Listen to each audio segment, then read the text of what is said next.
Today we're looking at the Heljan O gauge Class 47-4 and Mark 1 coaches.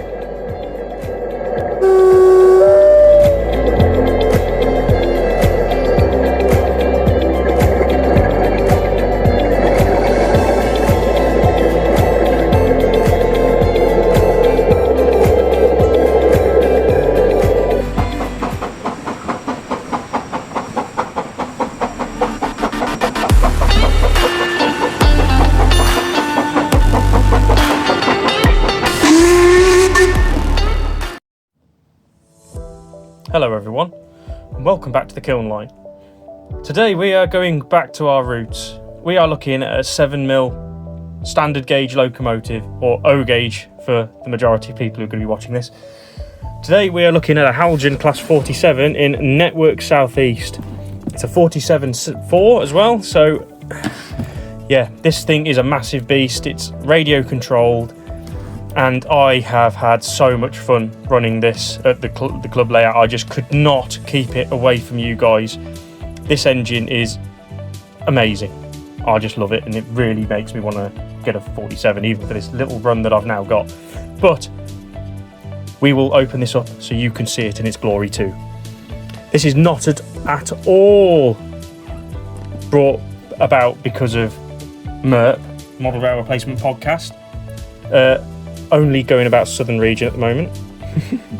But I know that Empress Path especially is a fan of the NSE livery.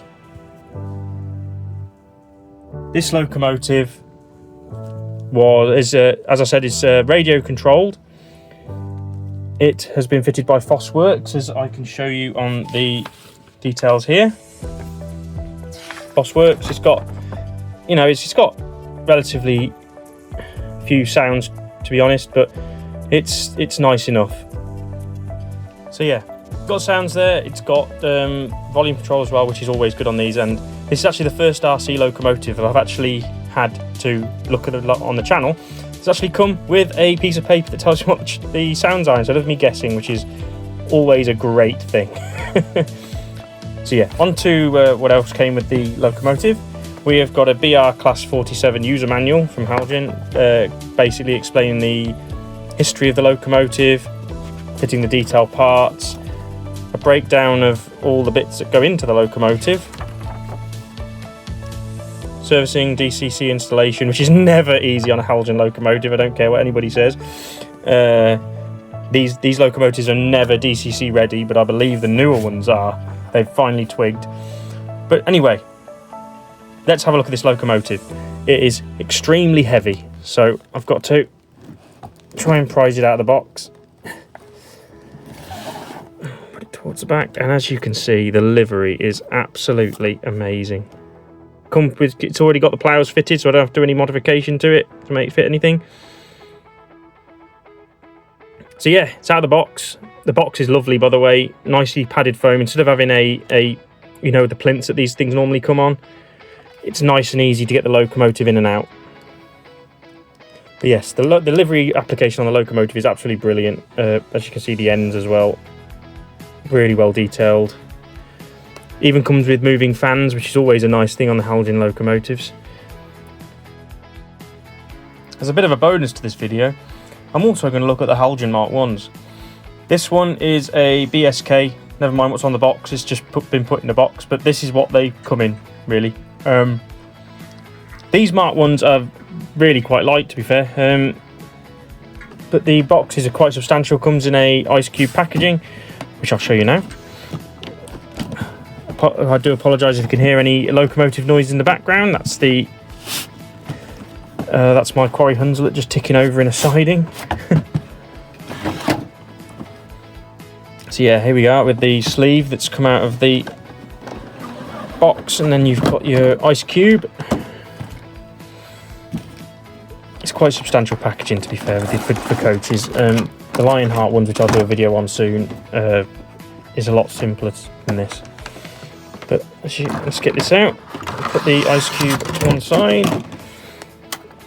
As you can see, this coach is absolutely stunning. For just a piece of rolling stock, these coaches have got a lot of thought put into them. They've even got frosted windows on in the toilet vestibule. Got the guards compartment. You can see all of the caging on the inside of the guards compartment as well. Yeah, they've got a lot of the detail, especially on the underside of the coach. You've got battery boxes. You've got the what are they called? The things on the bottom that generate electricity. Dynamos? I don't know. Someone will correct me. What I'm going to do is we'll get both this and the Class 47 onto a piece of track and we'll look at them a bit closer.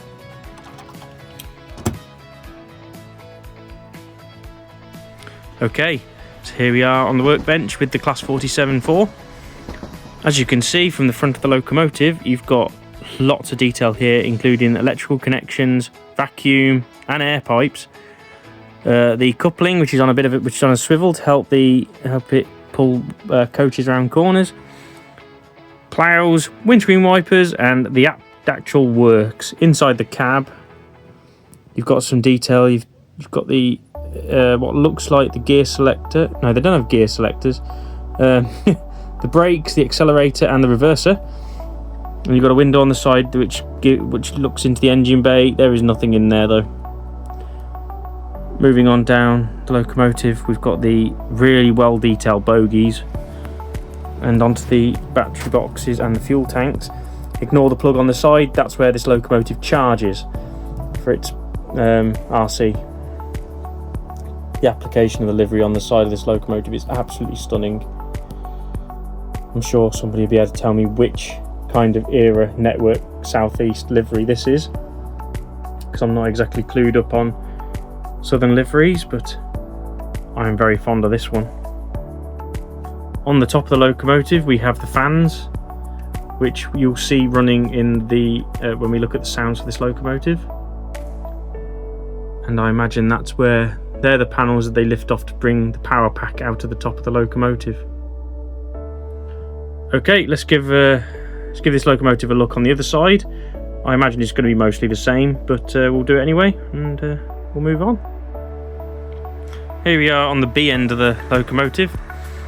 As you can see, it's pretty much bang on the same as what's at the other end. I must say, Heljan, every single locomotive I look at, Heljan just surprised me on the amount of detail that are on these things. This thing is absolutely stunning, and they've done an absolutely cracking job with this locomotive. It runs lovely too.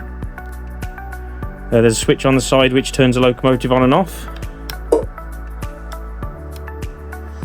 Don't need that on just yet. Yeah, the detail on the side of this locomotive, well, in the locomotive in general, is absolutely amazing. Okay, let's move on to the next bit. And here we are now with the NSE Mark 1. Where these coaches differ from the Lionheart ones, which I am yet to look at, is that these are fitted with screw links throughout. There's no buckeyes on these unless you want them, unless you want to fit them yourselves. But the coaches do come with a fair bit of detail, to be fair, on the ends especially. So you've got the electrical connection, steps up to the top, and there's the electrical connection, look. Plastic buffers, which is a bit weird. You've got various springs, and obviously the screw link coupling there. As we move along the side of the coach, you can see all the windows are lovely glazed. One of the things that's different from these from the Lionheart models is that these aren't lit as standard. These coaches are more expensive than the Lionheart ones, but they don't come with half the amount of functions. But I prefer these because the running qualities of these are a lot better than the Lionheart ones from what I've found. As we move on through, you can see that each of the compartments are modelled nicely, seats in all of them, no smoking stickers on the windows. And there you go, you got the toilet vestibule there with frosted glass. If we move back down here, we've got the guards compartment with the mesh cage on the inside. Let's give this coach another look from the other end. Here we are from the other end of the coach now. We've got, again, a screw link coupling. No buckeyes on this thing.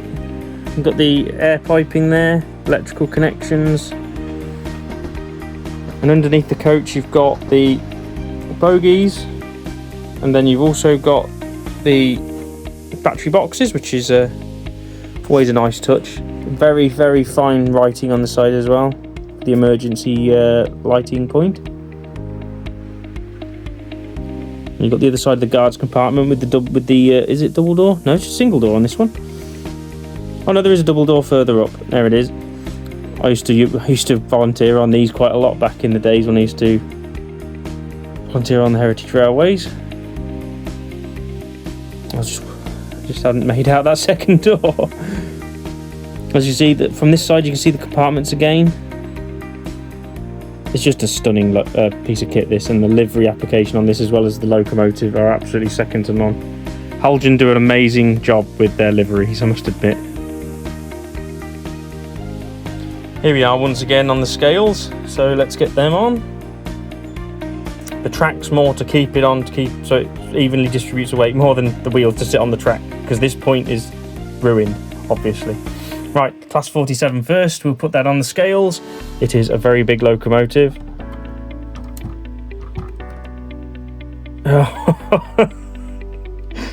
3 kilos. That's probably the heaviest locomotive I've looked on this channel, I think. Now we're going to have a look at the Mark 1, just out of curiosity, just see how heavy it is, because these things, you know, they're quite light compared to the Lionheart versions. 883 grams. That's not really heavy for an O gauge coach, but it means you can put as many of these behind a locomotive as you want, really. So swings and roundabouts. The Kiln Line is proudly sponsored by CB Models. Based in North Devon, CB Models are an amazing manufacturer of 3D printed scale models for your model railway and scale diorama needs. They have a whole range of 3D printed accessories and can make bespoke items for that impossible to obtain piece. They also ship internationally. So check out CB Models over on their Instagram, Facebook, eBay or their website to see what they have to offer. So, now we know what the details of this locomotive are like, let's get on to the sounds.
Okay, so we know what this locomotive sounds like.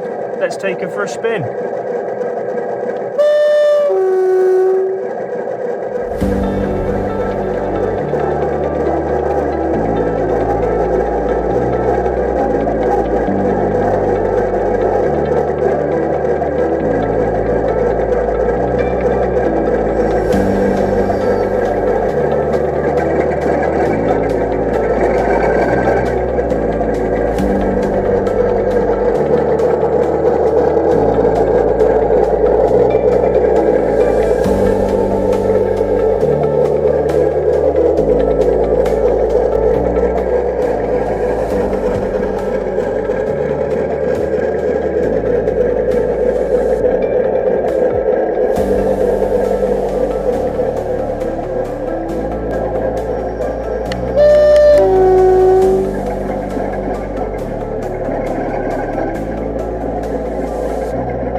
In summary, Heljan have done a wonderful job bringing this iconic locomotive to the O gauge market, and it looks resplendent in its brilliantly applied Network Southeast livery. The locomotive runs very nicely, but does struggle at the lower speeds, especially when trying to crawl. I'm not sure whether this is to do with the RC equipment than the locomotive itself though. The MK1 coaches are fantastic. They're extremely well decorated and the running quality on them is brilliant too. The coaches themselves seem rather expensive when compared to the likes of Lionheart and Darstead, but I feel that the running quality is what you're paying for with these.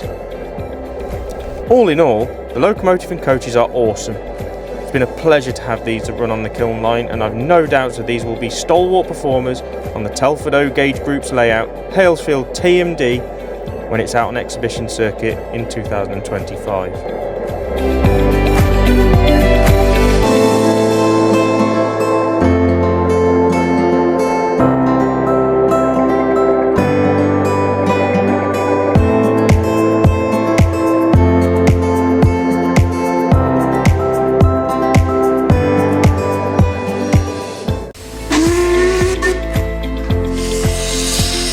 Thank you for watching.